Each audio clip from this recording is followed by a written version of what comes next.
Características fundamentales que identifican a la Iglesia del Nuevo Testamento. Parte 5. Lo que usted cree puede ser diferente a esto, pero usted no puede permitirse el riesgo de estar equivocado. La Biblia tiene la respuesta. Sea sincero. Juzgue por sí mismo. Contenido de parte 5. Su organización congregacional, su gobierno, monarquía absoluta.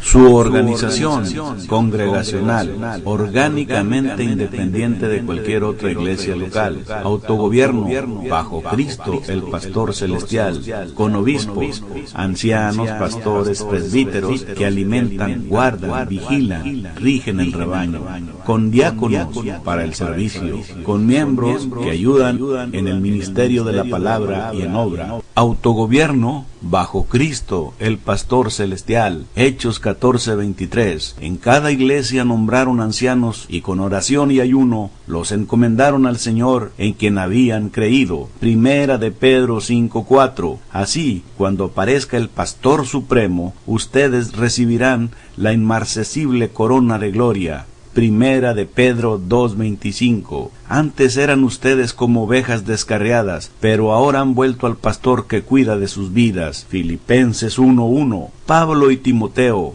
siervos de Cristo Jesús, a todos los santos en Cristo Jesús que están en Filipos, junto con los obispos y diáconos, con obispos, ancianos, pastores, presbíteros, que alimentan, guardan, vigilan, rigen el rebaño. Hechos 20:17 y 28. Desde Mileto, Pablo mandó llamar a los ancianos de la iglesia de Éfeso. Tengan cuidado de sí mismo y de todo el rebaño sobre el cual el Espíritu Santo los ha puesto como obispos para pastorear la iglesia de Dios, que él adquirió con su propia sangre. Primera de Pedro 5:2 al 4. Cuiden como pastores el rebaño de Dios que está a su cargo, no por obligación ni por ambición de dinero, sino con afán de servir como Dios quiere. No sean tiranos con los que están a su cuidado, sino sean ejemplos para el rebaño. Así, cuando aparezca el pastor supremo, ustedes recibirán la inmarcesible corona de gloria. Primera de Timoteo 3:1 al 7. Se dice, y es verdad,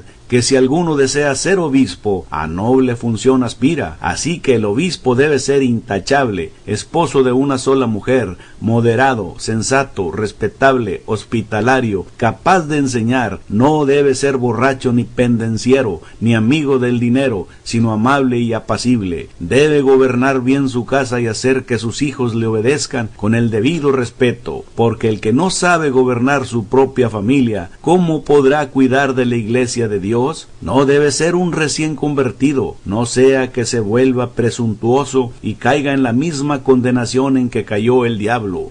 Se requiere además que hablen bien de él los que no pertenecen a la iglesia, para que no caiga en descrédito y en la trampa del diablo. Hebreos 13:17. Obedezcan a sus dirigentes y sométanse a ellos, pues cuidan de ustedes como quienes tienen que rendir cuentas. Obedézcanlos a fin de que ellos cumplan su tarea con alegría y sin quejarse, pues el quejarse no les trae ningún provecho. Con diáconos para el servicio. Primera de Timoteo 3:8 al 13. Los diáconos, igualmente, deben ser honorables, sinceros, no amigos del mucho vino ni codiciosos de las ganancias mal habidas. Deben guardar con una conciencia limpia las grandes verdades de la fe, que primero sean puestos a prueba, y después, si no hay nada que reprocharles, que sirvan como diáconos. Asimismo, las esposas de los diáconos deben ser honorables, no calumniadoras, sino moderadas y dignas de toda confianza. El diácono debe ser esposo de una sola mujer y gobernar bien a sus hijos y su propia casa. Los que ejercen bien el diaconado se ganan un lugar de honor y adquieren mayor confianza para hablar de su fe en Cristo Jesús, con miembros que ayudan en el ministerio de la palabra y en obra. Primera de Corintios 12:24 al 27. Mientras que los más presentables no requieren trato especial, así Dios ha dispuesto los miembros de nuestro cuerpo, dando mayor honra a los que menos tenían, a fin de que no haya división en el cuerpo, sino que sus miembros se preocupen por igual unos por otros. Si uno de los miembros sufre, los demás comparten su sufrimiento, y si uno de ellos recibe honor, los demás se alegran con él. Ahora bien, ustedes son el cuerpo de Cristo, y cada uno es miembro de ese cuerpo. ¿Tiene la iglesia de usted una organización mayor por encima de la local? Su gobierno, monarquía absoluta, su cabeza rectora está en el cielo.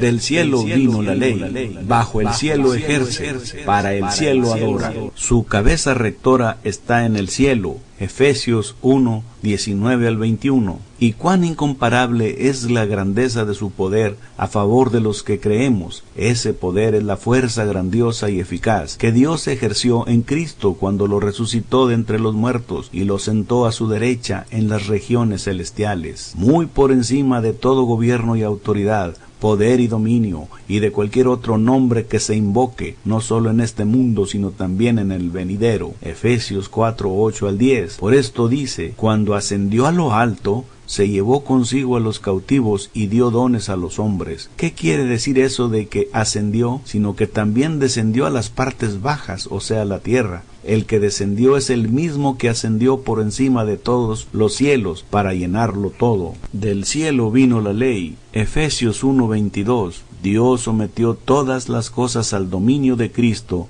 y lo dio como cabeza de todo a la iglesia. Efesios 4, 11 al 13. Él mismo constituyó a unos apóstoles, a otros profetas, a otros evangelistas y a otros pastores y maestros, a fin de capacitar al pueblo de Dios para la obra de servicio, para edificar el cuerpo de Cristo. De este modo, todos llegaremos a la unidad de la fe y del conocimiento del Hijo de Dios, a una humanidad perfecta que se conforme a la plena estatura de Cristo. Romanos 8:2. Pues por medio de él, la ley del Espíritu de vida me ha liberado de la ley del pecado y de la muerte. Bajo el cielo ejerce. Efesios 5:23 y 24. Porque el esposo es cabeza de su esposa, así como Cristo es cabeza y Salvador de la iglesia, la cual es su cuerpo. Así como la iglesia se somete a Cristo, también las esposas deben someterse a sus esposos en todo.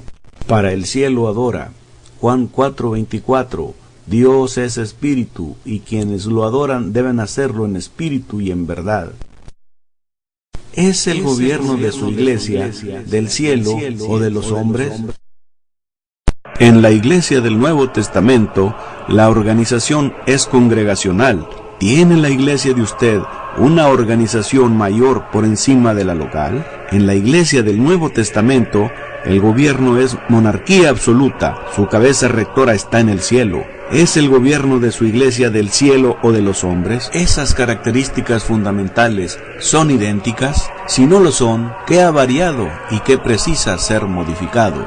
La iglesia del Nuevo Testamento está organizada en la forma correcta. Cada iglesia local es autogobernable, autónoma, capaz de hacer decisiones y actuar como un cuerpo libre e independiente. No requiere la autoridad de otra congregación para actuar. Nunca es independiente de la ley de Cristo.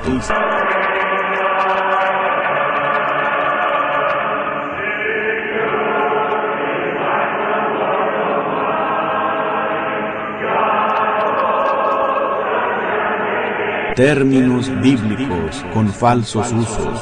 Anciano no es un anciano mormón, no es uno que sea muy joven, no es uno que sea niño.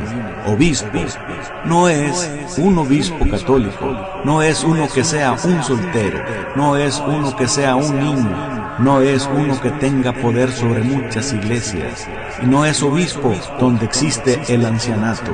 Pastor no es un pastor protestante, no es uno que tenga mucho poder, no es donde exista el ancianato.